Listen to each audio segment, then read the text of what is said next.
En 7, on s'efforcera à Bezrat Hashem à minuit et demi maximum. Donc pas dépasser l'heure. Le problème que j'ai, je sais quand je commence, je ne sais jamais quand je finis, parce qu'une fois que je démarre, ça se bouscule dans la tête constamment et il faudrait que je me discipline un petit peu à démarrer un sujet, apporter l'essence même et finir à l'heure pour pouvoir vous libérer et vous laisser encore acheter plein d'autres livres pour une dédicace. Il y a une erreur qui est commise parmi nous, et cette erreur, malheureusement, crée un cancer dans notre peuple, lo alenu, c'est qu'on est persuadé qu'il n'y a qu'une seule façon de servir Hachem. On commet tous cette erreur. Si vous allez voir les Lubavitch, pour eux, servir Hachem veut dire adhérer au Rabbi, et veut dire rentrer dans la tradition Lubavitch. Dans les Breslev, si tu sautes pas un feu rouge, tu n'as pas un pompon blanc, et tu vas pas au Man tous les Rosh Hashanah, tu n'as rien compris, tu es complètement à la masse, tu fais de la peine. Si tu vas chez les Rav Kook, quoi, t'as pas fait l'armée, et tu dis pas la Gemara, t'es un as. Si tu vas chez les orthodoxes, Hashem Yishmor V'Rachem, vous n'avez rien compris, vous êtes à la masse. Si tu vas chez les Belges, c'est la même chose, c'est les bas noirs. Si tu vas chez les Vijnites, c'est la même chose, c'est les blancs, c'est les bas blancs. Ça change un petit peu. Et si vous allez chez les traditionalistes, ils sont tous fous. Vous avez remarqué ça? C'est-à-dire que quand tu viens voir une personne, la façon dont lui, il veut travailler à Kadosh Baruch Hu, eh bien, vient très souvent disqualifier le travail de l'autre. Le vrai problème de cette division que nous avons dans le peuple d'Israël vient de la tête.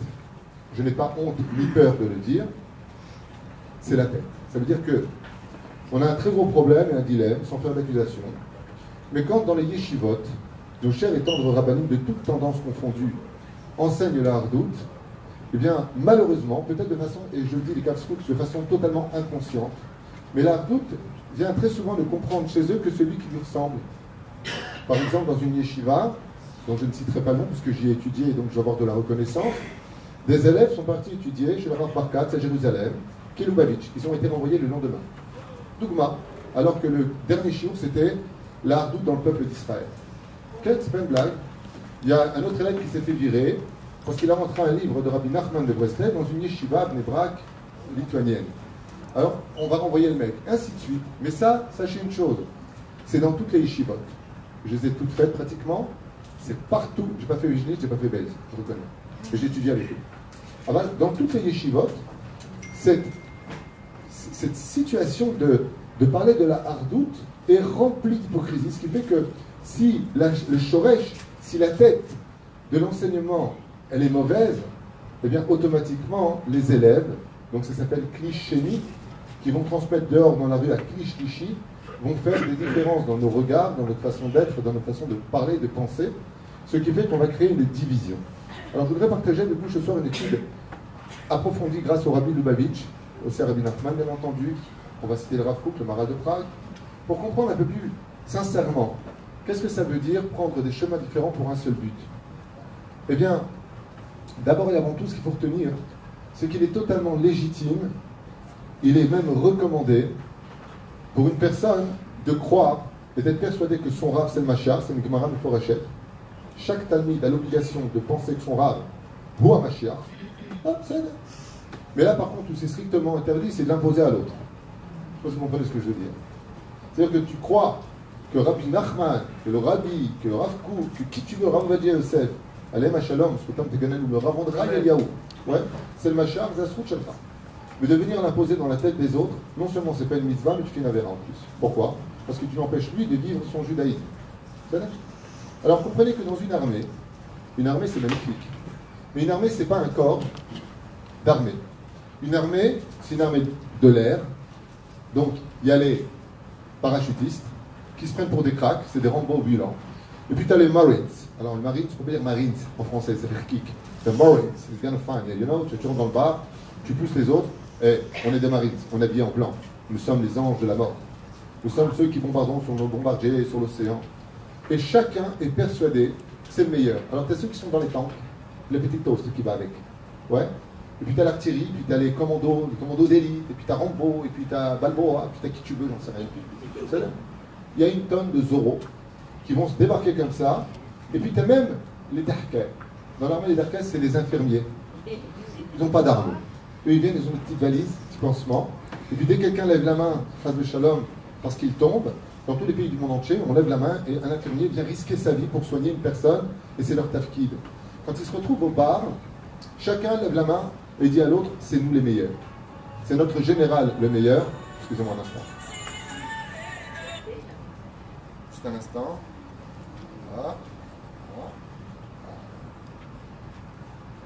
Je ne veux pas. Je suis désobéi en public. Tu veux que je fasse un cours sur le Shambaï? Et donc, toi tu veux rester avec ta main comme ça tout le temps? Ma'ashalia. C'est vrai, ça sera la ma'ashalia. Top. Mais Kitsour, quand vous allez voir un mec qui est parachutiste, ben le mec, il te dira, c'est grâce à notre travail à nous qu'on fait le meilleur travail. Vous avez remarqué un truc incroyable? Dans les écussons, que ce soit aussi bien sur l'épaule que sur le béret, il n'y en a pas un qui a le même écusson que l'autre. C'est-à-dire que les Marines, ainsi que les parachutistes, que les commandos, ont tous un symbole différent. Est-ce qu'ils ont le même général? Absolument pas. Est-ce qu'ils sont habillés pareil? Absolument pas. C'est incroyable. Et pourtant, c'est l'armée de défense d'Israël. Ou c'est l'armée de défense des États-Unis, de la Chine, de ce que vous voulez. L'idée, c'est que quand on a une armée, eh bien, on est tous ensemble. On travaille pour un seul but, c'est-à-dire protéger une nation pour servir un président. Le président, dans le cas échéant, dans notre situation à nous, c'est Hachem. Ça veut dire qu'il est tout à fait normal quand on rentre dans un camp semi-disciplinaire de parachutistes, par exemple, de voir habiller tout le monde pareil. Et tout le monde chante les mêmes chants. Vous ne les entendrez jamais chanter par des marines. C'est impossible. C'est une autre. C'est des autres habits, c'est des autres symboles, c'est des autres entraînements, ça n'a rien à voir. C'est même pas les mêmes armes. Et pourtant, c'est l'armée du pays. Quand le Créateur nous a sortis du pays d'Égypte, il ne nous a pas sortis d'un pays en disant « Je veux un peuple qui sort tel quel ». Et pourtant, regardez ce que dit le Rabbi Lubavitch. Écoutez bien, les mots du Rabbi sont très prenants. Le Rabbi dit « Je ne comprends pas pourquoi, quand nous sommes venus le jour de Shavuot, le Vav et Sivan, prendre la Torah, il est marqué là-bas, comme le stipule Rashi, « Keish echad, belev echad ». Vous êtes bien d'accord? Le Rabbi il dit « Je ne comprends pas pourquoi la Torah vient nous enseigner l'unité d'Hachem, du peuple d'Israël pour prendre la Torah. » Réponse très simple qu'on pourrait donner à un enfant de 4 ans, parce que si tu n'es pas uni, tu ne peux pas prendre la Torah, tu ne peux pas donner une Torah à un peuple qui est désuni. Alors, quel est le problème du Rabbi d'après lui? Le Rabbi, le problème qu'il a, c'est qu'il dit que la Torah déjà a stipulé que le peuple d'Israël est sorti uni du pays d'Égypte. Donc si tu viens me dire, Vayitzu kol tzivot Israël, et sont sorties toutes les armées d'Israël comme une seule unique armée, le Rabbi il dit, mais là-bas, déjà c'est marqué dans la Torah quand on est sorti du pays d'Égypte, et la preuve, rapporte le Rabbi Lubavitch, si on n'était pas unis, comment est-ce que Dieu nous aurait donné à tous la prophétie de Az Yashir Moshe Uvni Israël, Vayamin Vashem Moshe Avdo? Donc tu vois bien que les résultats dans les psukim de la Torah, ils viennent nous montrer par A plus B que le peuple d'Israël est sorti mamash uni. Le Rabbi il dit, c'est pas ça l'uni. Et c'est incroyable. Parce que ce que va nous enseigner maintenant le Rabbi Lubavitch, que son mérite nous protège, est extraordinaire. Il dit malheureusement, comme ça dans son livre, il dit malheureusement, les gens sont persuadés que d'être un peuple uni, c'est de penser tous pareil. Et quand les enfants d'Israël sont sortis au 49e degré d'impureté, étant donné qu'ils n'avaient pas de pensée en eux, pas de chorma en eux, pas de Torah en eux, pas de sagesse en eux, rien. On est sortis comme les crocs monstres chauds, c'est des vilains pas beaux. On est sortis en furie du pays d'Égypte, Soubin Israël Bechipazon, à toute vitesse. Ombrim Chazal, Bechem Evia Rabbi Milubavitch.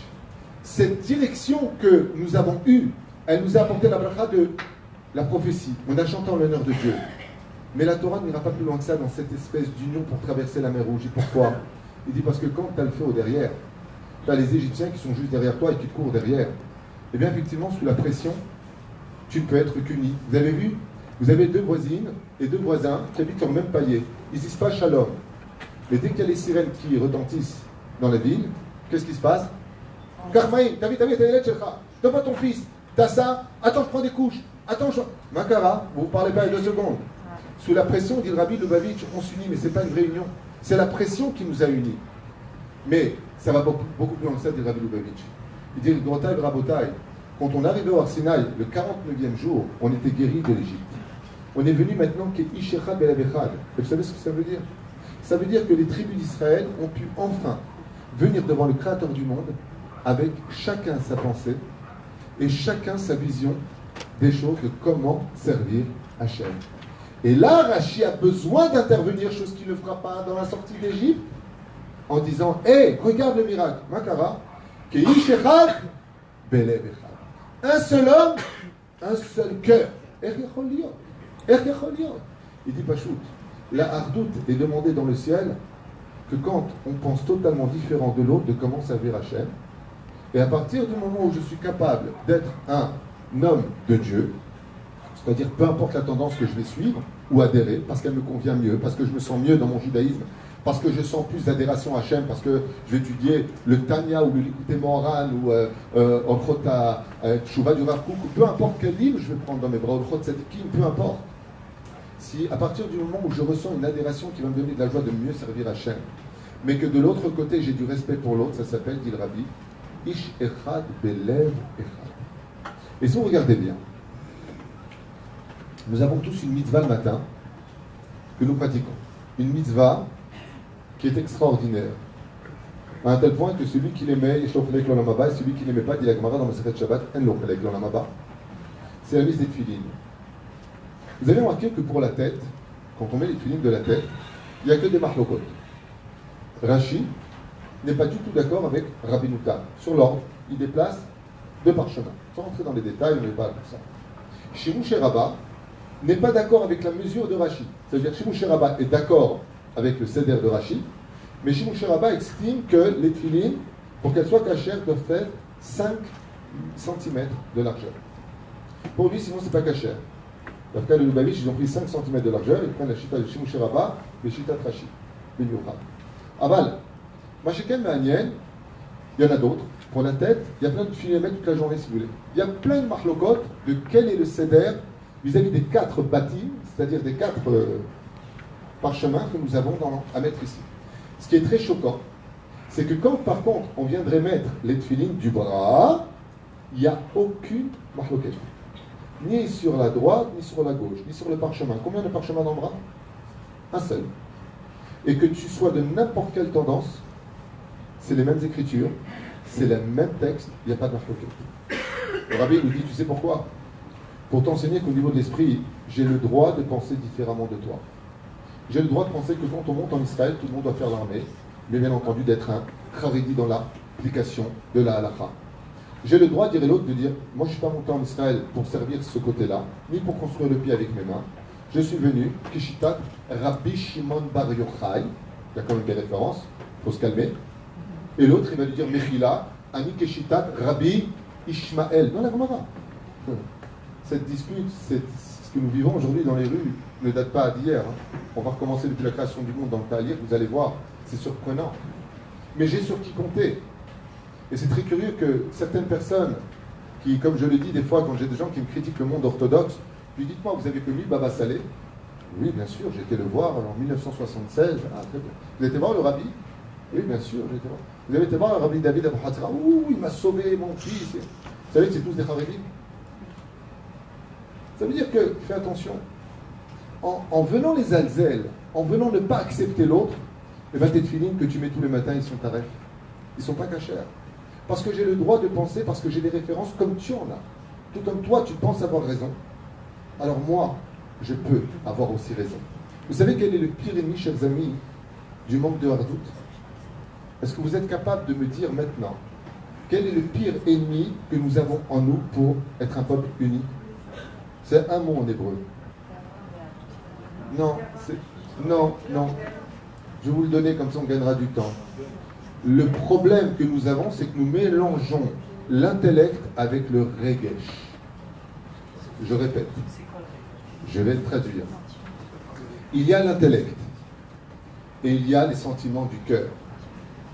Quand on mélange les sentiments du cœur à une situation sans mettre en pratique d'abord le sechel, on en vient automatiquement à l'aide.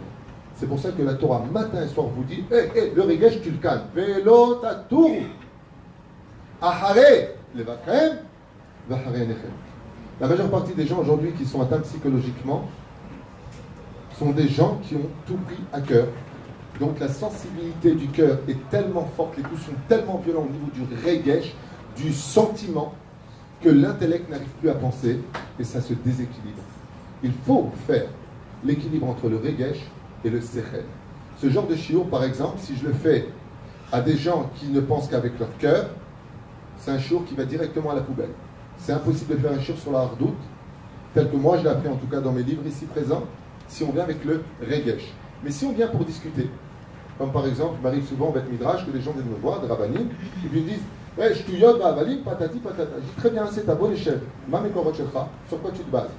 T'as vu ta Shulchan Aruch? Regarde, il ne dit pas exactement comme ça et comme ça. Sur quoi tu te bases? Parce que vous savez ce qu'on me répond? Eh bien, Zema Shani Choshev. Juste ce que tu penses ne nous intéresse pas. Si tu viens penser toi-même ce que toi tu penses, tu n'apportes pas la Géoula. C'est pour ça que la 11e Mishnah du 6e chapitre de Masechet Avot, dans la Braïta, nous dit Aomer Beshem Omro, Mevi Géoula Laolam. Celui qui vient dans ce monde avec des références dans sa façon de vivre son judaïsme, il rapproche la Géoula.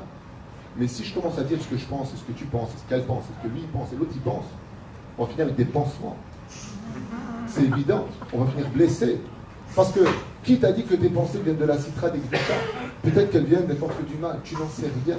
La reine, quand tu viens dire quelque chose, quand les Gdolé Ador ont parlé, quand le Rav Shach, Zechar Tzadik Kadosh Ibrahim, il parlait, le Rav Shteiman a parlé, vous croyez qu'il parle de ce qu'il pense, lui, avec son regesh? Vous croyez que le mec avec son mouchoir dans son coin en disant, tu sais, je veux pas que les Haredim fassent l'armée, ou je veux que tout le monde fasse l'armée? Vous croyez que ça se passe comme ça dans leur tête? Les gens viennent dire ce qu'ils pensent. Les rabbanim, tous les gdolim, vous savez ce qu'on va voir quand les médecins ils ont dit c'est foutu, c'est fini. Vous savez ce qu'on va voir quand la Parnassa elle est morte, le banquier t'a dit Itgadal, Itkadash, Shemerabah. Vous savez, tous ces gdolim, vous allez voir, sur une seule parole de leur Rav Kanievski, et bracha, tu ressors, bien une arata l'auto. Alors, Kaot Rabbi, pour te bénir, il ne se trompe pas, mais pour penser, il se trompe. En attendant, l'histoire n'a retenu que ces gens-là. Où sont les penseurs? On en a fait des philosophes. Et comme disait Coluche, il n'y a que la poule qui fait les hommes. Mais la reine. J'aimerais faire un voyage avec vous. Je vais juste retenir ce qu'a dit le Rabbi Lubavitch, c'est très important. Je reviens sur cette parenthèse qui est si profonde. Il dit la hardout n'existe pas si on pense tous pareil. Ça, c'est quand on est sorti d'Égypte. Il dit la Torah a stipulé Ishechad Belev Echad parce que quand on arrivait au Har Sinaï, on pensait tous de façon différente. Et regardez même dans la Torah. Tout le talir de la Torah, tout le processus de la Torah. Combien y a-t-il de tribus en Israël? 12 tribus. On est d'accord? Combien y a-t-il de drapeaux pour le peuple d'Israël? Plein. De ce côté-là, ils ne prennent pas de risque. Combien avons-nous de drapeaux pour Israël? 12 drapeaux. Ben oui.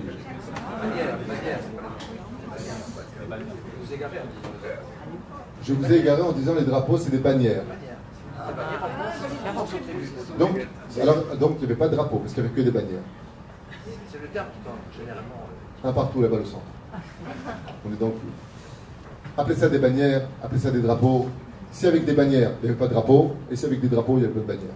Avant de vous tromper, ce n'est pas des bannières. Avec tout le respect que je vous dois, ce sont réellement des drapeaux. C'est marqué Dégel. Dégali. Dans la Torah, ce n'est pas marqué bannière, c'est marqué Dégel. Alors c'est une traduction en français par le consistoire ou des gens qui traduisent, je ne sais pas. Mais en hébreu, le mot Dégel, ce n'est pas une bannière, c'est un drapeau. Dégali. Al-Machane Israël. Hein? On ne l'utilise pas chez nous, on n'a pas de simliout. Dachel. Dachlil. Dachlil, c'est un épouvantail. La reine du Siyata d'Ishmaïa, si vous observez bien le peuple d'Israël, nous avions, écoutez bien, 12 tribus. Combien de chefs on a en général pour un pays? 1. Combien de drapeaux on a pour un pays? Drapeau, je dis. Kadesh. Mais qu'est-ce que vous fumez de côté des mains? Deux drapeaux. Et comme c'est les seuls, 3. Pour le drapeau par pays, un drapeau, un président. Vous pouvez m'expliquer, en Israël, qui était le président? Non, mais arrêtez. Non, c'est une caméra cachée, ça on va voir. Quand on est sorti d'Égypte dans le désert, quand on est rentré en Israël, qui était le président? Non, Moshe c'était le Rav, Moshe Rabbeinu. Il était dans le prêt-à-porter comme Abraham. Abraham Abinu, Moshe Rabbeinu, nous. Yoshua Machnis et Ben Israël. Mais qui était le chef? Je vous pose une question que dans la paracha de la semaine. La paracha nous dit voici les 12 chefs. Combien il y avait de chefs? 12. Et de tout temps, on a toujours eu 12 chefs, jusqu'au moment où on n'a eu qu'un seul chef en Israël, quand ils sont venus voir Shmuel, dans Shmuel, en demandant, on veut un roi sur nous maintenant. C'est un chidouche, ils ont demandé un roi sur eux. Aval Lifnechel, chaque tribu possédait son président. Pourquoi je vous dis ça? Pour vous faire comprendre que dans la Torah, quand on est sorti du pays d'Égypte, il y avait 12 drapeaux et 12 présidents. Lama. La Torah vient nous dire comment les placer. 3 devant, 3 derrière. 3 sur les côtés, 3 sur l'autre côté. Quand vous étudiez la Gemara, hein, là-bas on t'explique qu'est-ce que faisait chaque machané d'Israël. Je vais vous en prendre deux. Ou on peut toutes les faire si vous voulez. On va faire au moins 2, 3 même, ça ne me dérange pas, même 4. Si je vous dis maintenant des noms, vous allez me dire quel était leur rôle. Vous êtes prêts? Issachar. Attendez juste un homme, mesdames. Attends. Messieurs, si je vous dis Issachar, vous me répondez? Haridi, c'est celui qui en yeshiva, il ne fait rien d'autre que d'étudier la Torah. Allez. Zvouloun, le commerce, l'argent, le flouche. Travaillez à la banque ou quoi, vous? Si vous prenez Zvouloun, il était vers la Yam. C'est pour ça que le drapeau de Zvouloun, c'est un bateau. Zvouloun, c'est un bosseur. Ouais. Si je prends la tribu de Dan, c'est le juge. Et c'est pas que le juge. C'est celui qui est derrière et qui surveille tous les clans d'Israël, car Dan, Yadin, Ammo. C'est pas de l'arabe. Hein. C'est d'hébreu. Dan, Yadin. Il a dit en tunisien. En tunisien, on dit Ammo. Si maintenant je vous prends chaque tribu, Naphtali. C'est qui Naphtali dans la Torah? C'est quoi son tafkid à lui? C'est pas le coureur, c'est le coursier. C'est celui qui est là pour emmener l'union du peuple d'Israël, les missives d'un endroit à l'autre, il est comparé à la gazelle. Ouais. Ça veut dire que le rôle de Naphtali, c'est d'unir les missives pour que chacun des enfants d'Israël, dans son territoire à lui, avec son drapeau à lui, son président à lui, puisse unir une entité alors qu'on est tous divisés et qu'on a tous des rôles différents. Ça, c'est la volonté d'Hachem. Je vous ai fait sortir du pays d'Égypte sous l'intérêt et le drapeau de 12 tribus différentes pour que vous ayez un tafkid différent, parce que chacun de vous devait sanctifier mon nom dans chacun son domaine. Vous avez entendu ce qu'on vient de dire? C'est le niveau d'Il-Rabbi de Lubavitch qu'ont atteint les enfants d'Israël au pied du Har Sinaï. Ils attendaient. Nous, c'est quoi notre rôle? Yehuda, qu'est-ce qu'il a répondu? C'est quoi notre rôle? Qu'est-ce que lui a répondu mon cher Rabbeinu? Juste avant qu'il rentre en Eretz Israël, Parashat Bezot Aberacha, il lui a répété, il lui a dit, toi, tu seras le roi sur tes frères. Toi, tu es là pour diriger tes frères. Toi, tu es là pour soulever tes frères. Ton territoire sera divisé avec Binyamin, sur lequel la moitié du Beth Amikdash sera sur le territoire de Yehuda, et de l'autre côté sur celui de Binyamin. Imaginez maintenant qu'on fasse le contraire. Imaginez maintenant que les Kohanim est un travail, les Lévi'im et leur travail, les Israël et leur travail. Qu'est-ce qui se passerait si maintenant les Kohanim prenaient le rôle de Yehuda? Ça s'est passé quand? Question pour un champion. À quel moment on a vu que les Kohanim ont pris le rôle de Yehuda? Après Hanouka. Exactement, les Hashmonaïm, les Kohanim, dit la Gemara, le Masechet Shabbat, ont pris le rôle de Yehuda. Qu'est-ce qui s'est passé pour eux? Ça a été la galère. Ça a été la galère. Ils ont pris la royauté pendant 2 siècles. Où sont les Hashmonaïm aujourd'hui? Dieu les a tous tués. Dieu les a tous tués. Il ne reste plus un seul Hashmonaï. Pourquoi? Vous savez pourquoi? Parce qu'ils ont quitté leur poste. Parce que les Kohanim ont pris la royauté. C'était bien ce qu'ils avaient fait à une période de leur vie, même comme Shem, Ish, Tishtadel Yod, Ish, quand il n'y a pas d'homme, sois l'homme de la situation. Mais pas pour toujours. Une fois que tu as rééquilibré le pays, redonne le sceptre de la royauté à celui pour qui le tafkid a été fait. C'est Yehuda qui doit être roi. C'est pas autre chose que Yehuda. Et étant donné qu'ils n'ont pas voulu donner le sceptre, et vous savez pourquoi? Parce qu'ils étaient tellement pieux qu'ils se sont dit, tu vois pas, on redonne le sceptre à la royauté d'un descendant de Yehuda, il va nous faire le balagan avec la Vodazara et Shmirat Shabbat. Qu'est-ce qu'ils ont dit? Ils ont dit, mieux vaut que nous on garde la royauté, puisqu'on est pieux, et on maintient le peuple d'Israël dans la Klusha.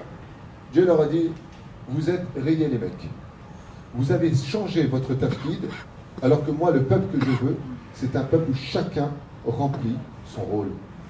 Ce qui fait que quand nous voyons ce que nous voyons, ce que nous faisons, eh bien nous avons intérêt à nous respecter et à nous aimer, parce que quand vous voyez un homme qui est dehors en train de mettre des tefilines devant un kiosque, quand vous avez d'autres personnes qui sont là en train de donner des conseils de chassidoute, ou d'autres personnes qui sont à Bnei Brak en train d'étudier la Torah 25 heures sur 24, chacun a son poste. Comme le dit la Torah, c'est pas de moi.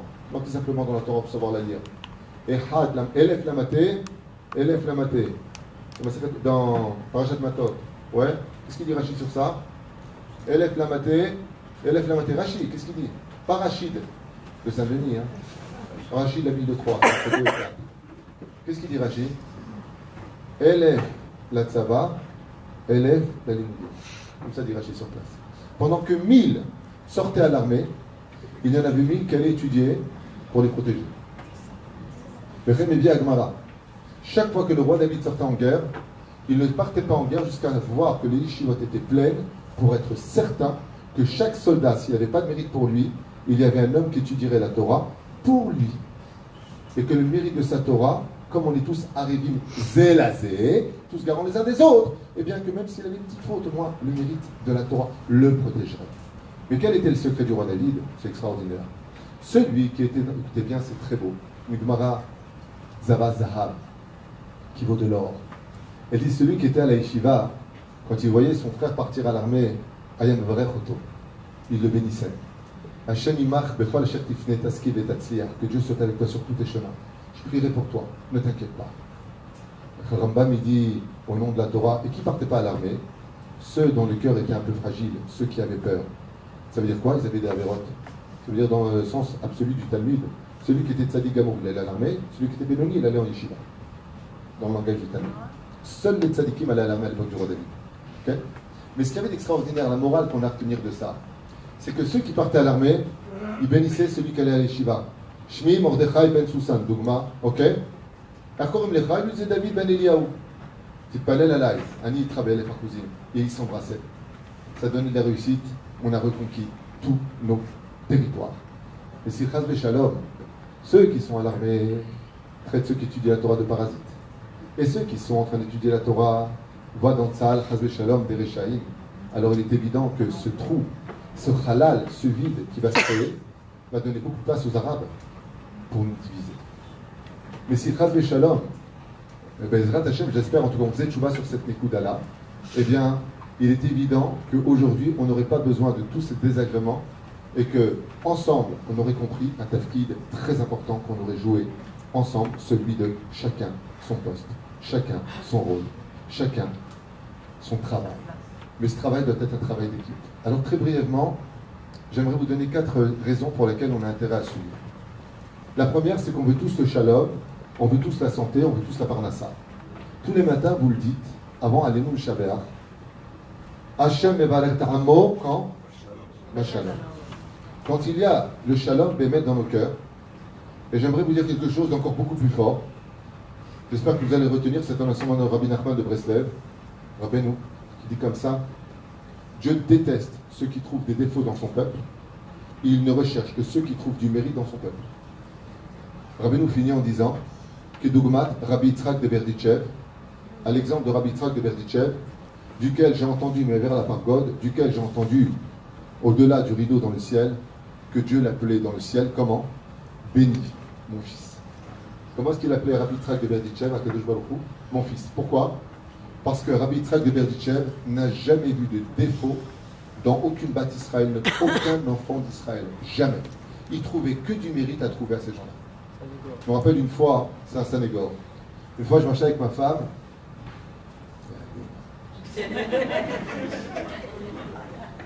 Et on marchait comme ça, d'Afka, on devait aller faire un cours de l'autre côté, chez le Rav Nakash.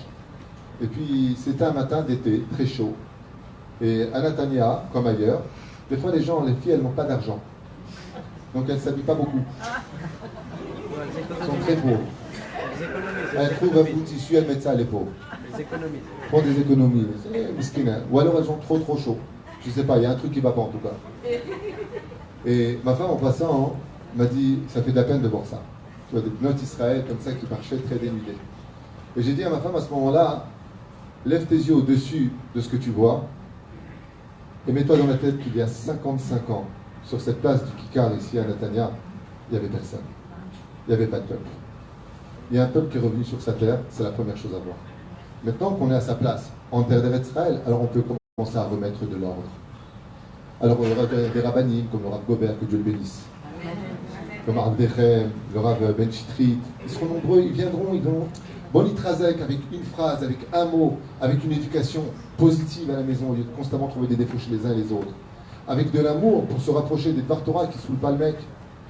Avec des belles paroles qui construisent et pas qui viennent détruire. Alors automatiquement, on peut nous-mêmes faire un travail de rapprochement. Mais d'abord, sois sur le bon territoire. Reviens sur ta terre d'Eretz Israël pour justement recréer la nation d'Israël. Et une fois que tu es sur place, tu peux mettre de l'ordre. D'abord, je rentre tous les meubles à la maison. Une fois que j'ai tout devant moi, dit Hachem, je peux mettre maintenant le meuble à sa place, le fauteuil de l'autre côté, la table à manger ici, parce que j'ai tous les éléments. C'est ce que fait Hachem. D'abord, il ramène tout le peuple d'Israël sur sa terre. Mais si les meubles ils se battent entre eux, on ne peut pas y arriver. Première réponse, pourquoi est-ce qu'on a tous intérêt à faire le shalom entre nous au lieu de... T'as vu comment il m'a dit? T'as vu comment il m'a parlé? Tu te rends compte, celui-là, cet enfoiré, il est venu, il m'a même pas dit bonjour. Qui crève aujourd'hui avant demain? Et t'as l'arabe à côté, il dit Aliyah, Wakbar. Elle est belle votre Aliyah. Vous êtes monté pour vous détester, vous êtes monté pour vous haïr. Vous savez? Chaval, meurt.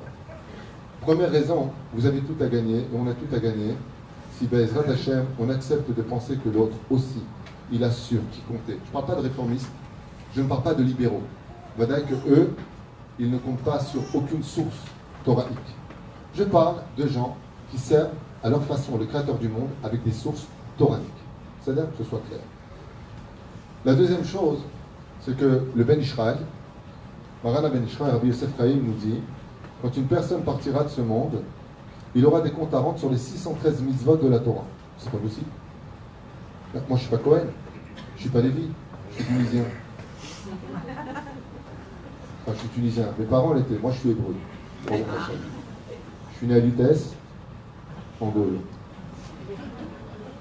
Aval Tachles, le Ben Ishraï, il dit comme ça, hein, quand on partira, enfin, quand vous partirez, moi je ne compte pas mourir, mais pour ceux qui veulent mourir, à 120 ans, je vais taper la Satan, à 120 ans, eh bien, on aura des comptes à rendre.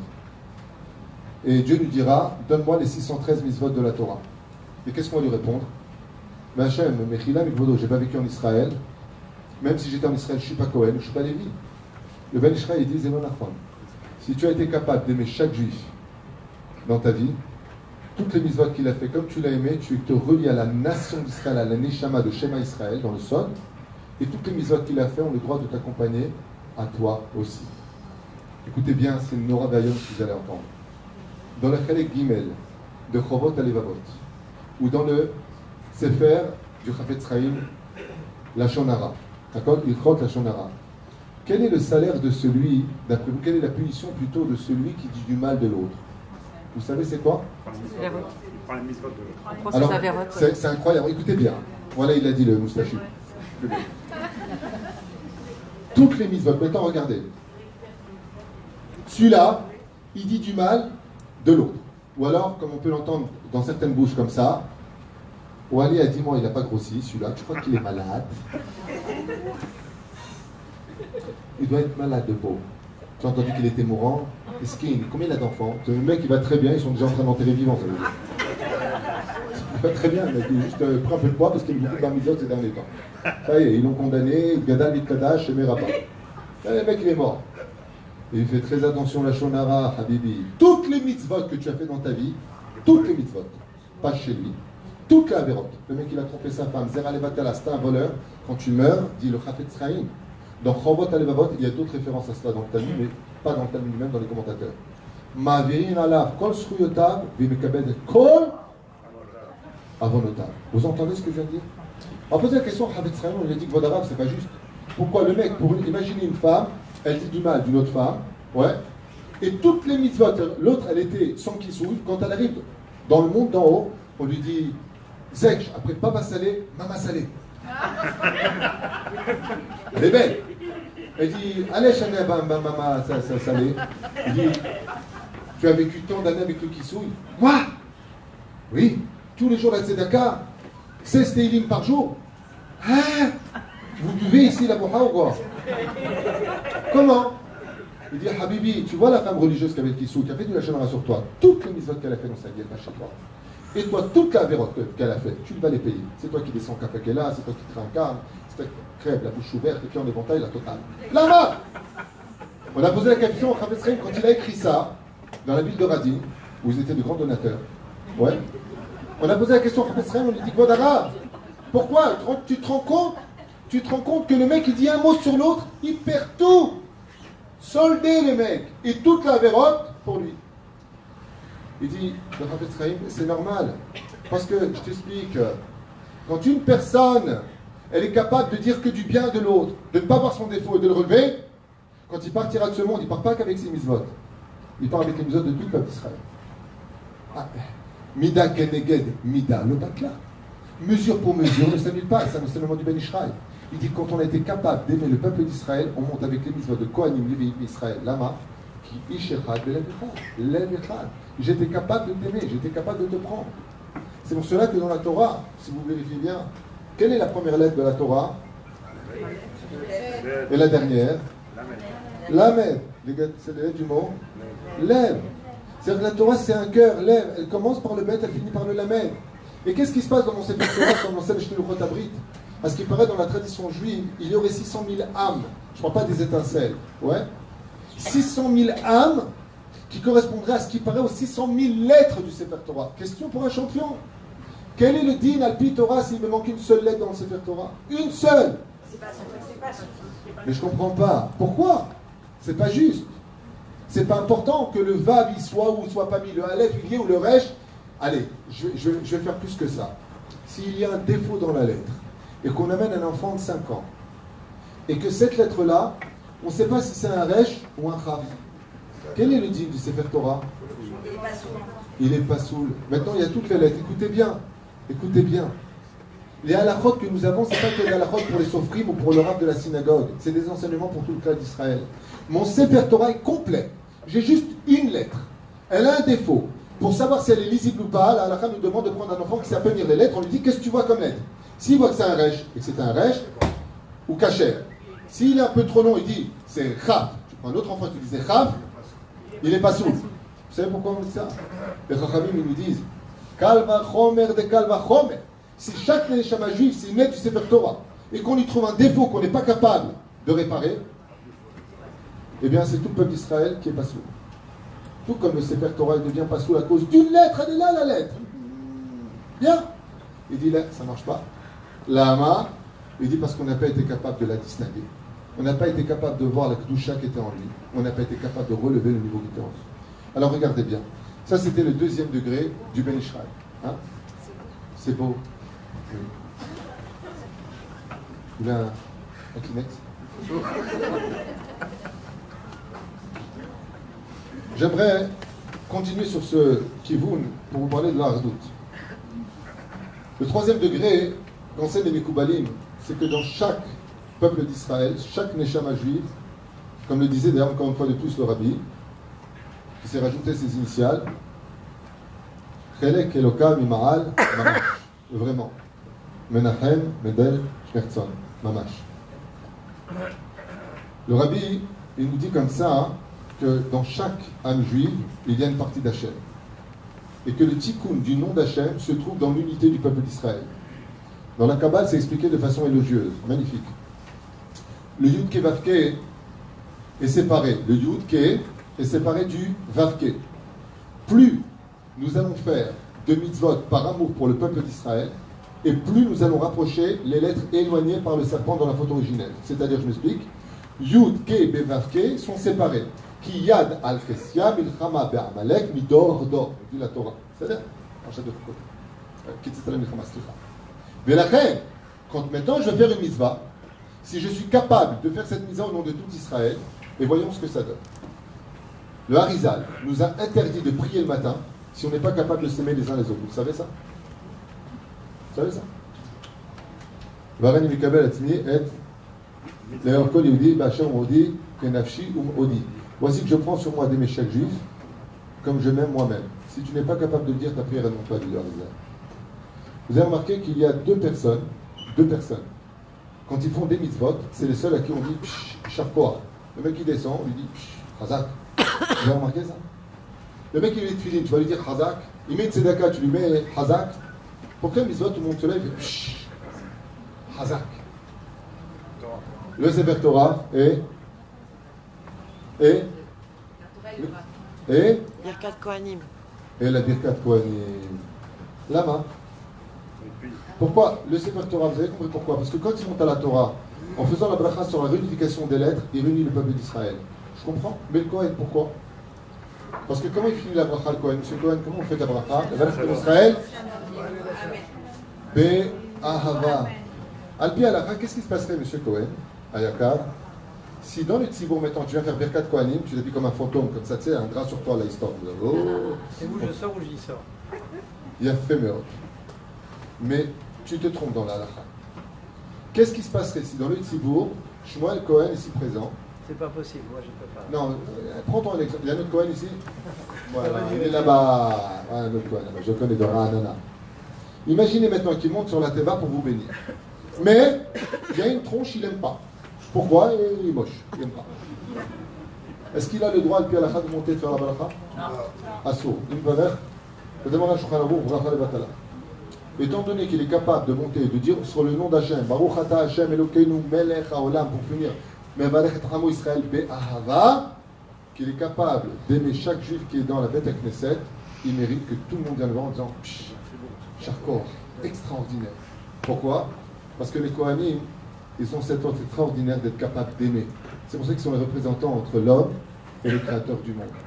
Mais la reine, nous avons cette extraordinaire force que quand on fait une bracha, ou quand on vient faire une mitzvah, qu'est-ce qu'on dit avant chaque moussar? Très conseillé de le faire de nos jours, particulièrement de nos jours.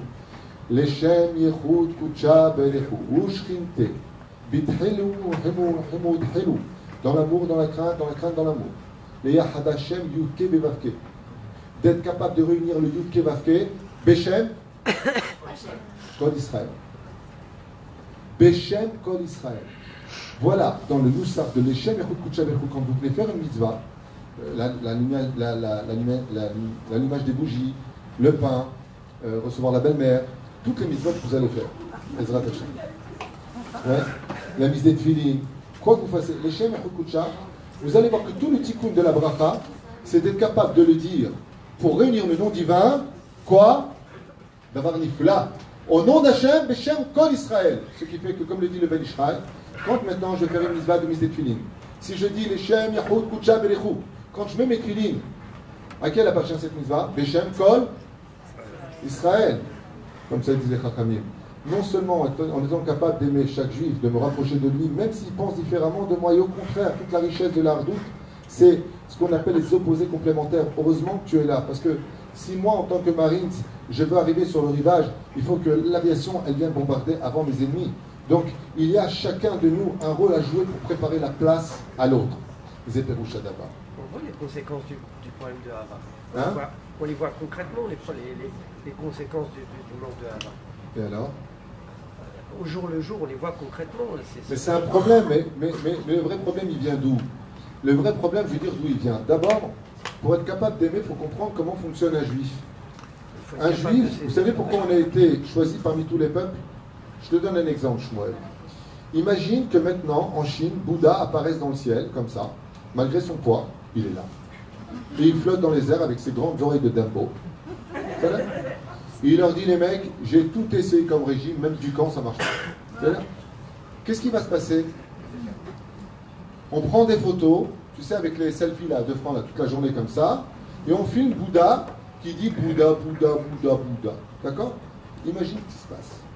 Imagine maintenant que dans l'Europe, une grande croix se dessine dans le ciel.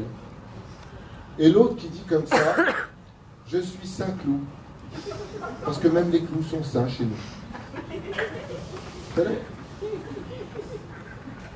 Imagine comme ça, au-dessus de la France, une croix qui fait toute la France, et elle part, cette croix. Et elle te dit, croyez en moi, et vous serez ce vaisseau. Toute l'Europe fait tchouva. L'islam est perdu. Imagine maintenant, toujours en Europe, on prend des pays arabes, ouais, et d'un coup, t'entends, tu vois le ciel qui se dessine dans les nuages, Allahu Akbar. Toute l'Europe devient musulmane.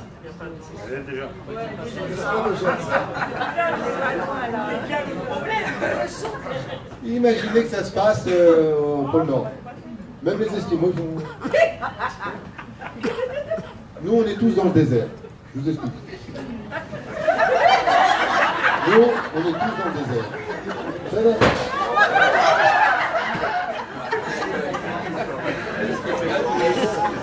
Ah, Miskal. On est une équipe.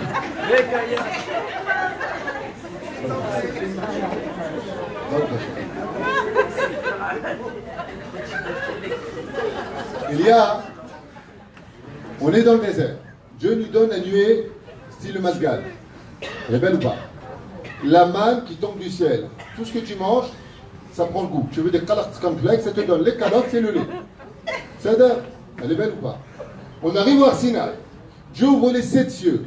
On voit la Shrina. Dieu nous dit, Pekotbou, c'est moi. La Torah nous dit à la fin, la paracha d'Yétro, ils ont tous été témoins, ils ont vu. Ouais. Donc, on a vu Dieu. Et Dieu nous a parlé. Il nous a donné 2 commandements. On est mort. Pourquoi on est mort? Par amour pour Hachem. On a vu Hachem. Dieu nous a donné sa Torah. Ouais. Et qu'est-ce qu'on lui a dit? Oh, tu nous as saoulés, crie pas si fort. Moshe. Mais ça, c'est avant. Ça, c'est avant. Je parle après. Qu'est-ce qui s'est passé 2 semaines après le don de la Torah? Bon, t'as pas vu le film jusqu'au bout. Le veau d'or. C'est-à-dire que, imagine un petit peu, Dieu s'adresse aux Chinois en disant, je vous donne le pays de Yang Sekyong. Mais Dieu les guide avec la nuée de gloire, le jour, de feu, la nuit. Mais t'as 1,5 milliard de Chinois qui suivent la nuée sans dire un mot. Et je l'ai vu à Los Angeles. T'arrives à Los Angeles, comme ça, et t'as la sortie d'Égypte. C'est bon, c'est pas des feuilles, c'est des Chinois. Comment tu reconnais les Juifs pour faire mincha? Les seuls qui viennent d'arriver qui font ça, c'est les feuilles. Les Chinois, ils ne bougent pas une oreille. Ils sont 400 000. Ils attendent. Hein. Ils bougent, et ils bougent pas. Ils sont disciplinés. Nous, on vient à peine d'arriver. On grogne déjà. Et dès qu'on attend 2-3 minutes, on va voir tout de suite ce gars le fine. Et on lui dit, tu peux pas ouvrir un autre là parce que, écoute, moi j'ai pas de temps à perdre parce que... Et t'as les Chinois, ils sont là. Non seulement ils se plaignent pas, mais ils sont contents en plus. Mais ils discutent 4 heures, ils n'ont pas de problème. Nous, c'est une ramma. On fait une manifestation. Vous comprenez ce que je suis en train de vous dire? Pour comprendre qui nous sommes, il faut comprendre que nous sommes le peuple des pas contents. Le peuple de la révolte. Les peuples, mais pourquoi? Mais c'est normal, la Gemara dans Maseret Betsa et Amoudbet nous donne la réponse. Parce que nous sommes le peuple du libre arbitre. C'est normal. Prenez un converti, prenez un goy. Un goy. Avant d'être converti, comment il est? Baba Saleh. Il est le premier amerti d'Ashlishi. Et il te sert, et il te fait des cours de Torah. Il n'y a pas comme la Torah. Sinon, tu n'auras pas. Va le revoir 2 ans plus tard. Pas tout le monde, mais en grande partie. Où est la kippa, où est les tzitzit, où est les shabbats, là-bas. Elle était d'unifeuge, bienvenue. Maintenant, tu as un vrai libre arbitre. Ça veut dire que nous sommes le peuple qui pouvons dire non à Dieu alors qu'il nous a donné toutes les preuves. C'est pour ça que Dieu nous a choisis, parce que s'il est Dieu, il fallait un peuple qui se mesure à être son peuple. Donc celui qui est capable de dire j'ai pas envie. Je ne vous sens pas, tu comprends, Shabbat. Je vais faire la plage. Papa, tu es Hayav Mita. Ouais, non, mais je sais pas, je pense pas pour l'instant. Puis je vais demander à Dieu. Qu'est-ce qu'il dit? Ah, t'es mal. Nous sommes le peuple d'Hachem. Le fait que le juif, tu dois le répéter 15 fois. Tu vas dans une église, il n'y en a pas un qui parle. Tu vas dans une mosquée, il n'y en a pas un qui rentre avec ses pantalons. Essaie de faire ça, toi, avec des juifs. Essaye. Essaye de demander ça avec des juifs. Lama, parce que pour comprendre qui est le juif, il faut comprendre quelle âme il a en lui. Quand tu poses une bombe atomique, une neshama juive, qu'on appelle neshama en hébreu, kechelek elokam ima'al, dans un monde défini qu'on appelle le corps humain, tu as du boulot avant de sortir quelqu'un de bon, de parfait. Même si le peuple Israël est bon et parfait, mais ce challenge, c'est ce que veut Hachem. Et c'est pour ça que notre plus grand challenge à nous, c'est d'être des gens parfaits. Prenons un exemple. À qui Dieu a interdit de faire du lachon hara? À qui? À nous. Pourquoi? On adore faire du lachon hara. À qui Dieu nous a dit arrêtez de regarder les gonzesses? À qui Dieu a dit arrêtez de regarder les gonzesses? À nous les juifs. Velota Toru. C'est une question. Oui, madame. Asher Atem, je ne sais pas si vous comprenez. Asher Atem Zoni Maharem. Est-ce que c'est une question ou une affirmation? Celui qui comprend l'hébreu. Asher Atem Zoni Maharem. C'est une affirmation. On est en train de dire du peuple d'Israël, vous qui adorez regarder les meufs. Donc vous comprenez que si Dieu nous a créés avec tous ces Yetzarim qu'on appelle Yetzerara, notre mérite est très grand quand on est capable de faire Teshuvah par amour pour Dieu de notre décision à nous. Que ça vienne de nous, de notre cœur à nous. Pour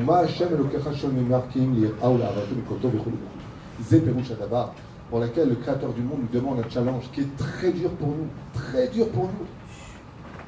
C'est d'être capable de s'aimer tous les uns les autres, alors qu'on a une bouche qui adore la critique, alors qu'on a une bouche qui adorons paracha la semaine. Je vous ai donné un pays de lait et de miel.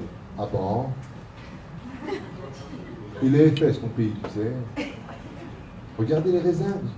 Justement, lâche la grappe. Mais regardez les figues. On n'en veut pas de tes figues. Mais je lui dis, le pays, il est beau. Tout le monde le veut. Donnez des visas en 2018. Tous les Arabes qui veulent monter en Israël, on leur donne des visas. Est-ce que l'un qui va dire qu'est-ce qu'on va faire là-bas, on ne parle pas la langue, où on va manger, où on va s'installer? Demain, il y a 1 milliard d'Arabes ici. Tu vas voir un juif, tu lui dis tu montes, il lui dit attends, quelle garantie j'ai d'abord? Attends, d'abord je monte. Tu sais ce que c'est si je monte moi là-bas? Le pays, je vais le refaire. Lama Miata. On est une neshama, chelek et lokanima. J'ai pris une partie d'Hachem et je l'ai mis dans un tout petit tube qui s'appelle le corps humain. On est prêt à exploser. C'est Am Israël. Am Israël, c'est un peuple qui se respecte parce que nous ne nous connaissons pas. Et quand on est capable de voir que n'importe quelle personne peut devenir demain le Gdolador, à un tel degré que les seuls qui l'ont compris chez nous, vous savez qui sont les plus grands maîtres de l'Ardout? Vous savez qui c'est? Vous voulez les noms? Vous voulez les noms des plus grands maîtres de l'Ardout? Ils s'appellent Hitler, Ahmadinejad, c'est pas une blague. On a posé la question à Hitler, dans son livre Macan, quel juif vous voulez tuer? Il a dit je ne comprends pas la question. On lui a dit Sfarad, Ashkenaz, Lituanien, Hassidique, lesquels? Hitler a répondu, Adolf Hitler est Marshal Movisekro, il a dit je ne comprends pas la question. Un juif, c'est un juif. Vous ne savez pas qui ils sont? C'est une race supérieure. Donc moi je vais m'appeler la race aryenne. C'est à la fin de son livre Mein Kampf. Ça veut dire qu'il est en train de comprendre, et vous n'avez pas compris que le petit juif le plus miteux, le plus petit des juifs, c'est une bombe atomique. Tant qu'il y en aura, on ne peut pas exister nous. Nous serons la race aryenne, au-dessus de ce peuple. Et donc il faudra faire d'eux des animaux, les descendre en dessous de l'humain. Ouais, un peu plus que ça encore.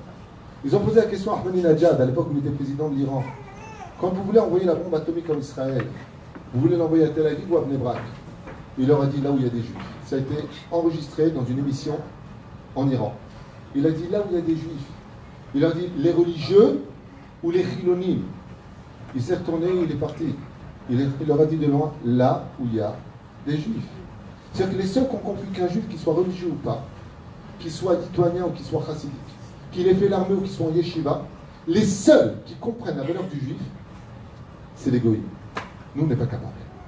Si on veut apprendre la route, écoutez les informations quand il parle de nous. C'est pareil, tu vas voir un juif, comment ça va? C'est une catastrophe, la banque m'a refusé le prêt, j'arrive pas, ma femme m'a quitté. Tu vas voir un goy, qu'est-ce que c'est un juif? Ils ont tous de l'oseille, ils achètent toutes des maisons, ils ont tout le temps des mariages. C'est quand tu veux les bonnes nouvelles, tu vas chez le goy. Ils ont un pays, c'est la meilleure armée du monde, ils ont du soleil toute l'année, ils ont un pays de 70 ans, on dirait qu'il a plus de 3000 ans. Tu vas chez nous, c'est quoi ce pays, c'est quoi ce truc, c'est quoi ce machin, et je veux partir, et s'ils sont pas contents, et c'est tous des... Oh! C'est un Israël. Le peuple d'Israël, ça ressemble à une espèce de tension, quelque chose qu'on a mis dans une boîte qui a pas explosé toutes les 2 secondes. Toutes les 2 secondes. Pourquoi? C'est normal. Quand tu prends quelque chose d'infini et que tu le mets dans le défini, on sera obligé de lui demander de faire des efforts supplémentaires dans la compression de sa pensée, pour être capable non seulement d'exister lui-même, mais de laisser un vide pour laisser l'autre rentrer dans son univers. Et ça, c'est un travail que seule la Torah peut nous donner. L'élixir, si vous préférez, le médicament qui nous calmerait ça. Barati et Tzerara, Barati le Torah Tavlin. J'écris des Tzerara, c'est vrai, et je donnais la Torah. La Torah, elle nous enseigne ça. Et c'est pour ça que dans le Sefer Torah, qu'est-ce qui se passerait si 2 lettres du Sefer Torah se toucheraient? Pourquoi pourquoi c'est les femmes qui répondent? Question d'Alakha. Si deux lettres du Sefer Torah se touchent, qu'est-ce qu'est le Sefer Torah? Vous avez jamais posé la question pourquoi si les lettres sont définies? La Chassidou te dit, je vais te dire pourquoi.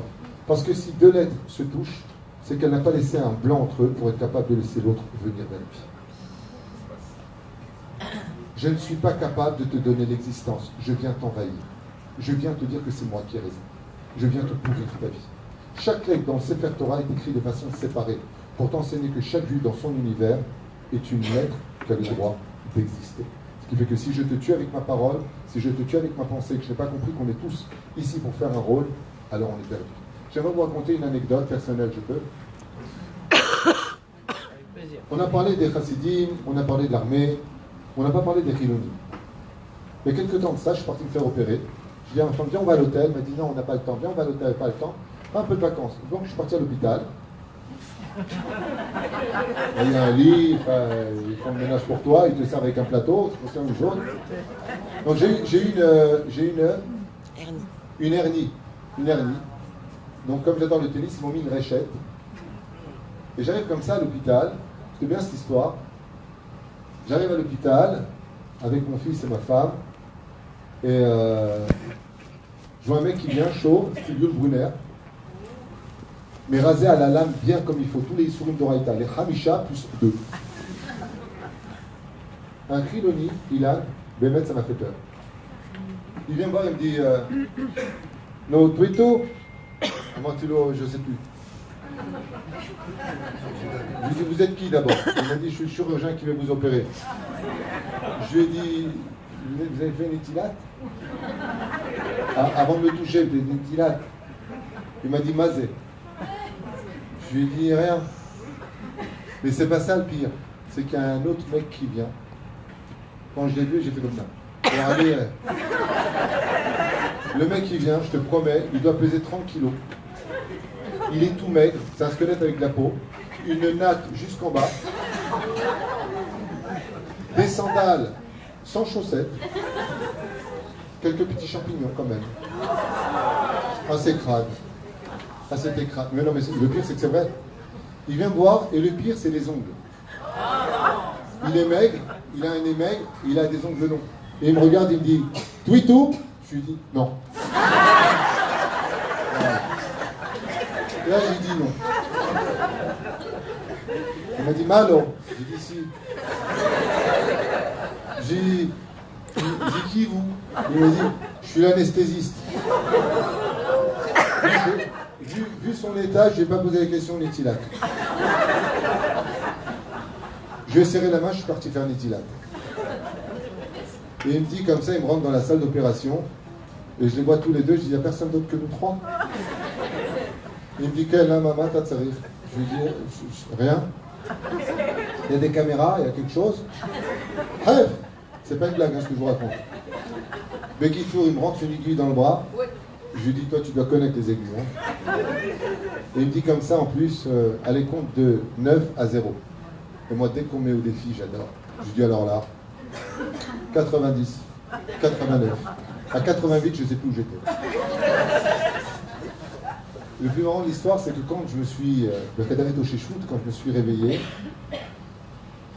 j'ai perdu la respiration. Je vous promets, c'est pas une blague. J'ai ouvert les yeux, ils étaient les deux devant moi, comme ça. Et ils m'ont dit, Tinchom, Hazak, respire, tu es en train de perdre la respiration. J'ai regardé comme ça, j'aurais dit, Nigmar. Il m'a dit, Ken, comme ça, je rachète, Kachar Madrid. J'ai dit, le fille. Toi, comme ça, je dis oui. Il me prend comme ça, le mec avec la natte de cheveux. Il vient me faire sur le front, parce que j'ai plus de cheveux, moi non plus. Ah, si je suis son copain maintenant. Parce qu'avant l'opération, je n'ai pas donné la carte. Un arabe tweet. Je suis resté à ma place. L'autre, il me regarde comme ça, il me dit, Tom, je donne un coup comme ça sur la cuisse, style prince noir, tu vois. Je lui mens. Il me dit, dès que tu as fini, tu te lèves. J'ai fini de quoi? Je suis dans les rats.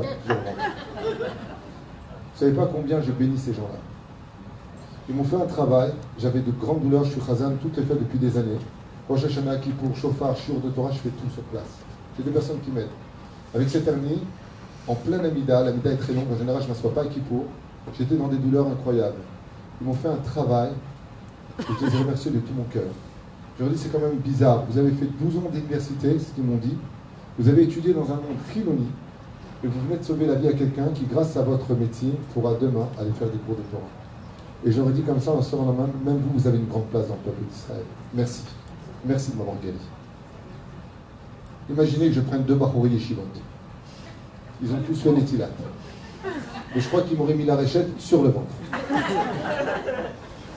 C'est-à-dire que, comprenons bien, que dit qu'aujourd'hui, Baruch Hashem, quand on va à Bnei Brak, quand on va à Mea Shearim, quand on va dans les chemins familiaux, on va prendre nos voitures. Mais il faut des gens qui apportent ces voitures. Et puis il faut des pompes à essence pour mettre de l'essence dans cette voiture. Et puis il faut faire des routes pour rouler sur cette voiture. Et puis on aura besoin de techniciens qui vont nous mettre de la lumière sur cette voiture. Et puis si Chas V'Shalom on a un problème, il faut savoir qui appeler, comme la police, pour régler le problème des fois. Le plus rouge, c'est d'avoir que dans notre peuple à nous, toute cette situation est basée sur une ardoute. Même si toi, tu es dans le monde de la Toum'a et que tu auras besoin de Pessar Sheni, comme enseigne le Rabbi Lubavitch, eh bien, ton Pessar Sheni viendra donner une raison à ta Toum'a. Ça ne veut pas dire qu'on doit être tamé dans ce monde. Ça veut dire que même quand la femme, elle est Nida, elle n'en est pas pour moins juive. Parce que qui dit Nida, dit automatiquement renouvellement de l'ovule. Donc, prête à redonner la vie. Et si on était capable, nous, dans le monde de la Torah, de comprendre que ces gens-là qu'on rencontre dans la rue, qui sont peut-être pas Shomer Shabbat, pas Shomer Mitzvot, et c'est dommage, on va le payer, on est tous un peuple uni. Mais de l'autre côté, ces gens-là, eux, sont capables de nous sauver la vie. Docteur, qu'est-ce que vous dites? Quand tu vas voir un rab, fais ce qu'il dit le rab, qu'est-ce qu'il dit le docteur? Mahomet a refait. On n'a pas le droit de vivre dans une ville où il n'y a pas de médecin, comme j'ai souvent enseigné. Vers rapport, il ira fait. Rabbi Nachman, il dit qu'il faut éviter d'y aller trop souvent. Pourquoi? C'est eux qui te finissent. Valkil Kavron, Zéperouche, à savoir que chacun de nous, à des degrés différents, on a tous un rôle à jouer. Alors j'aimerais, pour finir, vous partager une étude très profonde, et je finirai avec ça pour ce soir. Je vous ai pris comme ça quelques petits exemples, des divergences d'opinion, sur la façon de travailler à Hachem.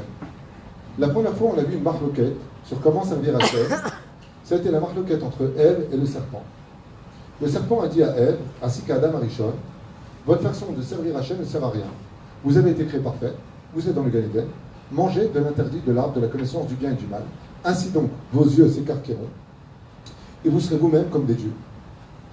Comment se fait-il qu'ils soient tombés dans le piège? Le Rav Dessler dit, ils ne sont pas tombés dans le piège. Ils ont donné raison au serpent.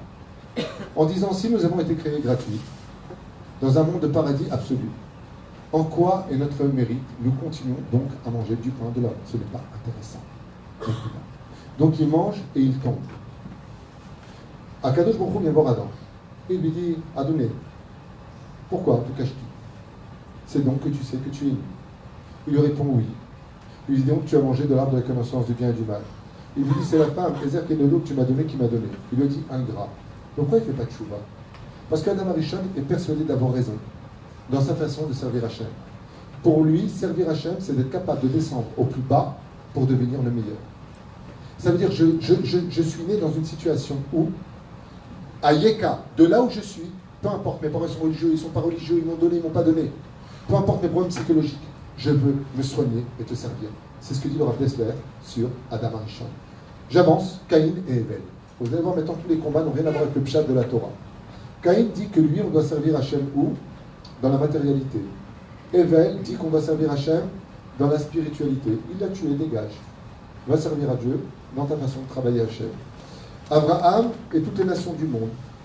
Et là, je vais revenir en arrière sur un sujet. Yosef et ses 9 frères, dans la façon de travailler Hachem. Rajbi et Rabbi Ishmael. Vous avez le Gaon de Vilna et le Baal Shem Tov, bien entendu, et les Kippot Srudogot et les Haredi.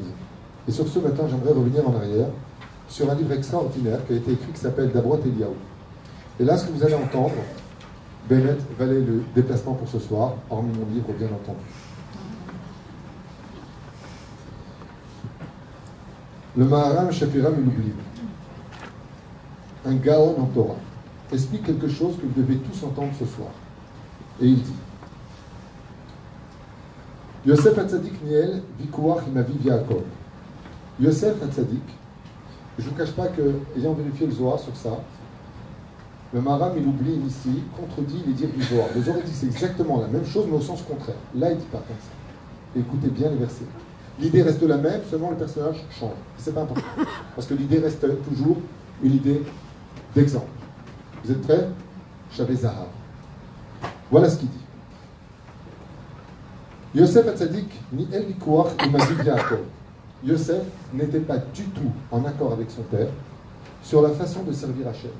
Il disait à ton père, ta façon de servir Hachem est pas soule. Toi, Yaakov, le Tzadik, la façon dont toi tu sers Hachem, c'est pas comme ça qu'on sert Hachem. Qu'est-ce que la Torah nous dit d'Yaakov Avinu? Comment on définit Yaakov dans la Torah? Ish, Tam, Yoshev Ali. Ça veut dire quoi? Qui est Yaakov Avinu? C'est un Tzadik qui vit où? Dans l'attente. C'est-à-dire que, si vous avez bien compris ce que veut dire ici le Maram et le Blin, il dit que Yaakov Avinu, c'est le Haredi qui dit absolument, il faut vivre à Bnei Brak, Mea Shearim, Arnof, et peu importe les quartiers. Vous avez ici Kiryat Sins. Si Yaakov Avinu était là, il ne vivrait pas au Kikar. Il vivrait là-bas. C'est évident. Yosef Hatzadik qui dit à son père, Baruch Hashem que j'ai pas ta Torah. Ta Torah elle est bien, mais elle ne vaut pas plus que médaille d'argent, médaille de bronze, et encore je ne suis pas sûr. J'aime Yosef. Yosef lui dit dans la vie, il faut être un tzaddik de telle façon à ce que, bien entendu, personne ne sache que tu es tzaddik. C'est pour ça qu'il faut être un tzaddik dans l'ombre. Mais un vrai tzaddik, papa, c'est pas celui qui est une lumière parmi les lumières. Ça, c'est pas un tzaddik. Ça veut dire que, encore une yeshiva, mais brak, vous avez que ça. Mais par contre, en plein milieu de Tel Aviv, en plein milieu du Kikar, de créer un séminaire, de venir étudier ici la Torah, ça, c'est être un tzaddik. C'est pour ça que la Torah nous rapporte ici le Rabbi Lublin, il dit, et on comprendra pourquoi Yaakov Avinu, il se coiffait, il jouait avec ses cheveux. Hein? Yosef, bon, vous suivez. Ouais. Yosef, il était à la mode, il se regardait dans le miroir. Il dit pourquoi? Il dit parce qu'il faut être habillé Zara, il faut être habillé casse-toi, il faut être à la mode. Ben oui, le jean 501, la chemise à carreaux, avec les poils d'or et le rail dessus, avec les Santiago en croco. Ça veut dire qu'il faut avoir le look coco, il faut être fine dans la vie, il faut aller à l'université, il faut rentrer dans l'obscurité, mais attention, restez un tzaddik gamour. Je vous épargne toutes les pages qu'il écrit ici, c'est extraordinaire. Et Yaakov va lui dire, tu te trompes mon fils, d'ailleurs j'en ai marre de te voir habillé comme un goy, je t'ai fait une tunique, tiens, tu veux pas la mettre? Une tunique de juif, tu sais pas qu'il faut s'habiller comme un juif? Et c'est cette même tunique que va porter Yosef, qui le mettra au-dessus de ses frères parce que c'est un Haredi. Ça veut dire quoi Haredi? Ça veut dire il craint Hachem. Haredi, ça ne veut pas dire noir, hein. Ça veut dire Hared, celui qui craint Dieu. Yosef, il craint Hachem. Seulement, il pense que la façon orthodoxe de servir Hachem, c'est pas une bonne façon. Parce qu'il dit, c'est super, vous vivez dans un contexte où il n'y a que des gens pieux, donc pas d'épreuves, vous êtes des lumières parmi des lumières, un monde d'allumés. Il dit, par contre, moi, ce que je pense, eh ben, tu dois être une lumière là où il n'y a pas de lumière, comme ça tu seras quelque chose. Alors Yaakov lui répond, maintenant une question que beaucoup de gens posent, il dit, mais je ne comprends pas un truc. Comment Yaakov, il savait que les frères détestaient son fils et il les envoie vers lui? Réponse du Rav de Lublin, Amaram de Lublin, il dit, ici dans son livre, il dit, pas shoot, parce que tu veux servir Hachem dans l'obscurité, je vais t'y envoyer. Il va être descendu dans le trou. Là où il y a des serpents et des scorpions, c'est ce que tu veux? L'homme est emmené là où il veut aller. Alors il va descendre en Égypte. Et là-bas, il va être constamment mis à l'épreuve. Et maintenant, on fait bien grand vos oreilles, c'est juste derrière. C'est écrit le Rav ici, Zénifla. Et il dit, écoute bien. Il est quand même curieux qu'un homme aussi haridi que Yosef Hatzadik, alors que tu as Betty Bou, puis Marshema Bzikra, la femme de Poutifera, déjà qu'il était ton rêve celui-là, ouais, elle est en train de lui dire, Capouni, j'ai mis le rouge à lèvres à la fraise, c'est pour toi. Avec Chanel, 50 Yarinara.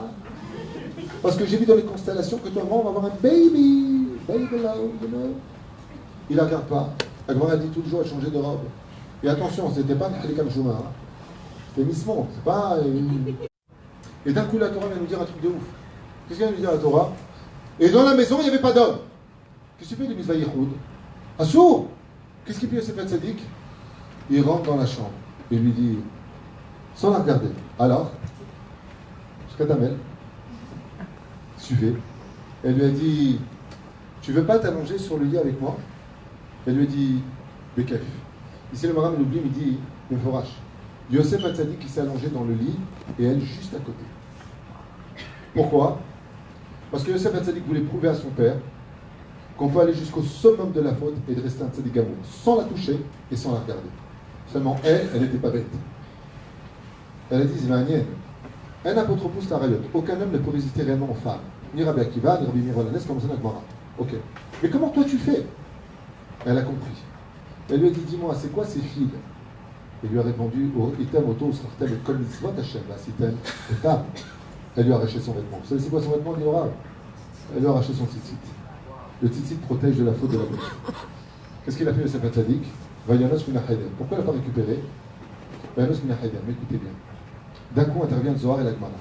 Et là, le Maram Loubin, il dit, Piton, il s'est passé un événement que la Torah va arrêter dans les Psukim, c'est que Yosef, il a craqué. Il a 10 gouttes de semences qui sont parties de lui. Dans le Zohar, on explique d'où de ses 10 doigts, ses 10 sphirotes, Mais comment il était Yosef Hatzadik? Avant qu'il se barre de la chambre, face à elle, il était très mal. Et qui est venu sauver Yosef Hatzadik? Diyukno de Aviv Yaakov. D'un coup, qui apparaît devant lui? Au lieu qu'il voit l'autre quelqu'un Shomer, il voit son père qui vient vers lui. D'ailleurs, c'est une ségoula, si quelqu'un est sur le point de fauter, qu'il imagine le visage de son père. Comme ça dit le Chachamim. Et son père, qu'est-ce qu'il lui dit? Il lui dit, mon fils, si tu tombes avec cette femme, que tu t'es mis toi-même dans l'épreuve, Dieu te met à l'épreuve, c'est autre chose, comme moi avec la vanne. Et moi, je n'ai pas été chercher l'épreuve. Toi, tu vas chercher l'épreuve. Il lui a dit, si c'est ainsi que tu fais, ton nom sera effacé des 12 tribus. Tu seras oublié. Quelle est la pire malédiction? Imach Shemo. Effacer le nom de la personne. C'est pour ça que quand quelqu'un parle doucement, on dit Zichrono Libracha. Il lui dit maintenant quoi? Pars, je te redonne la force. Si tu réussis cette épreuve, tu quitteras les 12 tribus, mais pour t'élever à la spira de Yesod. Yosef se sauve. Qui est venu sauver d'un coup le mec universitaire qui dit qu'il faut être sadique dans le monde du kikar, là où il y a des meufs et tu parles n'importe qui, n'importe quoi? Qui? Yosef Hatzadik qui dit ici, le Ram il oublie, Rodan Akadosh Baruch Hu Vama Avid Sadak. Je reconnais que grâce à la Torah de mon père, c'est lui qui m'a sauvé là où j'étais mort. C'est marrant parce que j'en ai parlé récemment. Un des représentants des Kippot Srugot dans le monde, en Israël particulièrement, c'est le Rav Zini du Technion, pour ceux qui le connaissent. Le Rav Zini fait partie des 4 fils du Rav Zini de France, à la Machin Tzadik. Bien, il y en aura pour lui 4 fils, 4 Talmidei Chachamim. Et il n'y a pas tellement longtemps, il y a 4 ans de cela, à l'université du Technion, il a dit, nous, les Kippot Srugot, nous devons reconnaître aujourd'hui que sans la Torah de Bnei Brak, on aurait oublié la Torah en Israël. S'il n'y avait pas eu ces Haridim assis du matin au soir, c'est vrai qu'il y aurait eu quelque chose qui ne va pas. Alors dans ce cas-là, j'ai une question à vous poser. Si Yosef reconnaît sa défaite et qu'il a été sauvé par le orthodoxe Yaakov, Rabbi Jacob, très bien. Alors dans ce cas-là, pourquoi est-ce que Yosef n'arrête pas? Parce qu'il croit en son idéologie. Et maintenant qu'il est monté à Sfirat à Yesod, écoutez bien ce secret du Rav ici, qui vaut de l'or. Il a compris que la Torah ne s'adressait pas qu'à Tiferet, Sfirat de Yaakov, mais qu'elle pouvait appartenir au fondement même de toute notre Torah. C'est-à-dire qu'il existe aussi une Torah qui peut devenir le fondement de toutes les autres Sfirat, qui s'appelle Yesod, et c'est Yosef Hatzadik. Et à la fin, qui l'emporte entre Yaakov et Yosef? Qui devient le vice-roi d'Égypte? De qui dépendra Yaakov et les 11 frères pour manger Naïna? Qui les installera? Qui va leur créer la terre de Goshen et de Yeshivot? C'est Yosef Hatzadik. Et à ce moment-là, quand il le voit, Yosef, Yaakov, il le regarde, il lui dit, Bémet, alors tu vis vraiment? Il lui a dit, oui, je vis vraiment. Comment est-ce qu'on voit ça dans le texte? La Gemara de la Seret Shabbat, elle dit, il lui a dit, mais le fait que tu aies le signe de la Gdusha sur la Brit Mila, c'est pas une preuve. Il dit, pourquoi? Il dit, parce qu'il y a une plante, que quand tu la prends, ça te donne des signes de Gdusha sur la Brit Mila. Il lui a dit, papa, tu as raison, mais si on prend cette plante, ça donne des signes de Gdusha sur la Brit Mila. Tu as raison, mais on ne peut plus avoir d'enfants. Voici mes 2 fils. Qu'est-ce que tu dis de ça? Et Yaakov est obligé de reconnaître que la Torah de son fils est autant cachère que la sienne. Il lui dit, papa, installe-toi, je vais te donner à manger. Si je n'étais pas descendu en Égypte, si j'étais pas descendu dans l'obscurité pour devenir la lumière de l'Égypte et du monde entier, puisque c'est moi qui vais le nourrir, comme le dit le Teilim, qui est appelé le père de la nation juive, Yosef Hatzadik. De là, le Rav de Lublin dit, tu vois, c'est bizarre. On a besoin de Chassidim, Et on a besoin de Mitnagdim. Il explique ici le Rav, quelque chose de nifla. Sans la Torah de Yaakov, écoutez bien les mots, ça vaut de l'or. Sans la Torah de Yaakov Avinu, l'orthodoxe, avec le chapeau noir, la grande barbe, là. Tu sais ce mec-là. Les mecs au kippot Srugot, ils ne tiennent pas. Mais sans le travail des kippot Srugot, comment on mange? Il y a un travail de choutafut. Il y a un travail. Et ce qui est le plus important, c'est pas ce que tu portes sur la tête. Mais c'est d'être capable de comprendre que l'autre a un travail à faire avec toi et qu'il n'est le complément de ce que tu es. Si Bezrat Hashem, on arrive à réaliser ça comme ici, il cite ici le Rav de façon merveilleuse. Amassé chez la Adam, il travaille comme chez le terme, il devra verra bien sûr. Un homme, il devra tout faire pour se loin des fautes, ne pas provoquer des fautes. Mais imaginez un peu notre pays si on n'avait pas eu tous ces gens qui ont fait ce travail pour, d'un côté, que la Torah ne meure jamais dans notre pays, jamais dans notre peuple. C'est le travail de ceux qui sont assidus du matin au soir, comme la tribu de Zvouloun, la tribu d'Issachar. Et puis il y a ceux qui vont concrétiser ce pays. Ils sont là pour ça. C'est les Chaloutzim. Ils sont venus s'installer. Ils sont venus nous créer quelque chose de grandiose. Un peuple peut vivre sur sa terre. On a une structure, on a une armée, on a des routes, on a de la lumière, on a des fruits, on a tout ça. Et bien ça aussi, ça mérite vos applaudissements. Et c'est pour cela que... Et c'est pour ça que le jour, et je finirai juste avec cette... J'aimerais juste finir avec un humour. Si vous avez 2 minutes encore. Ouais. Monsieur, vous avez 2 minutes. Vraiment 2 minutes, pas la tunisienne, à l'algérienne. Ça veut dire vraiment 2 minutes. Tu commences à parler des films de la tête et du bras, t'as pas fini. Les films de la tête du bras, je voulais finir avec ça à la fin. Tu m'as devancé, ma chère et tendre épouse. Eh bien, ça veut dire qu'on a le droit de penser différent, mais ça veut dire que quand on doit danser ensemble, on n'a tous qu'un seul bras, une seule main pour danser ensemble. Ça veut dire que tant que tu penses différemment de moi, le jour où on verra au Beth Amikdash avancer toutes ces pratiques religieuses, main dans la main avec amour, alors chacun aura des films différents, des unes, mais au niveau du bras, on pourra tous danser ensemble. Tant que tu es capable de me serrer la main, tu as le droit de penser différemment de moi. C'est toute la différence. Alors j'aimerais vous raconter un truc d'humour que j'ai vécu avec la vraie du collège. Dieu, il a beaucoup d'humour. Ça a commencé quand il a créé les Arabes. Ah non, il faut de l'humour pour créer un Arabe, franchement. Alors, je voudrais juste finir avec ça, ça prend 2 minutes, mais ça vaut le coup. Les événements de la vie d'Irabbi Nachman, quand tu les observes avec des yeux de Torah, tu vois des dessins divins. Alors, je vous ai expliqué. Comme, depuis le Kam Amdina, un accord qui a été fait entre le Chazon Ish et Ben Gurion, où les Bachouri Yeshivot signé, c'est un accord entre le Ben Gurion et le Chazon Ish. Les Bachouri Yeshivot ne vont pas à l'armée s'ils étudient la Torah et patati patata. C'est un accord qui a été signé depuis le Kam Amdina. Ça va jusque-là? Mais voilà ce qui s'est passé. Chers amis, écoutez bien, c'est vraiment extraordinaire. Étant donné qu'on ne comprenait rien à nos vies, Hachem nous a envoyé un gugus du nom de Yair Lapid. Ah, il est extra. Il manquait juste le D et à la fin. Lapid D. Il est extra. Et lui, quand il prend le pouvoir du ministère de la trésorerie, ça regarde ça, il dit les mecs, ça suffit. Ok? Pour faire des économies, on a trop de dettes. Donc un pays riche, c'est un pays qui rembourse ses dettes, il va falloir serrer les robinets. Bien entendu, quel robinet à serrer? Les nôtres. Toutes les subventions des colonies, des yeshivot, des familles nombreuses, trac! On est passé à l'époque de 863 shekels à 245 shekels. Je ne sais pas si vous imaginez pour une famille qui étudie la Torah la chute que ça représentait. Mais par contre, les bourses universitaires, non, ça aide. Non. Et donc, il a fait une économie. Après quelques bons mois passés, exactement 1 an et 9 mois, Yair Lapid prend au pupitre de la Knesset et dit « Ladies and gentlemen, nous avons fait une économie tellement importante, de tant de millions de shekels. » On ne rappelle pas du chiffre. Dieu lui envoie une réponse. Tsuketan. Tsuketan commence la guerre de Tsuketan. De Gaza, on nous envoie 8000 missiles. Et donc on place Kippat Barzel. J'ai fait un cours sur ça, ça s'appelle Kippat Barzel. Barzel, c'est les initiales des 4 mères d'Israël, Léa, Rachel, Bila, Zilpa. Pourquoi ça s'appelle Kippat Barzel? Regardez ce cours, j'explique. Très intéressant. Même moi, je me suis kiffé d'elle. Seulement.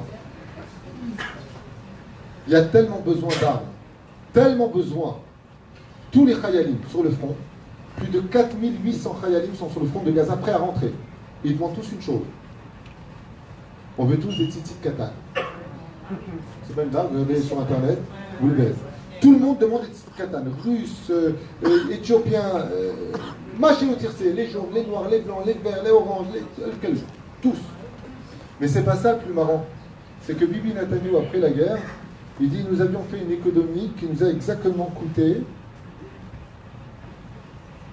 Toute l'économie qu'on a fait correspond exactement sur Bibi Netanyahu. J'ai plus les chiffres, je ne veux pas dire de bêtises. Mais l'économie qui a été faite en serrant les robinets pour la Torah a été redépensée tout de suite après dans l'argent. Ça fait un trou dans l'eau. Alors, au collège, quand je suis arrivé là-bas, j'aurais demandé aux Avrechim qu'est-ce qu'ils pensaient de la situation. Et ils m'ont dit, c'est dégueulasse, c'est pas bien, ils devraient avoir honte, ils marchent aux zichron.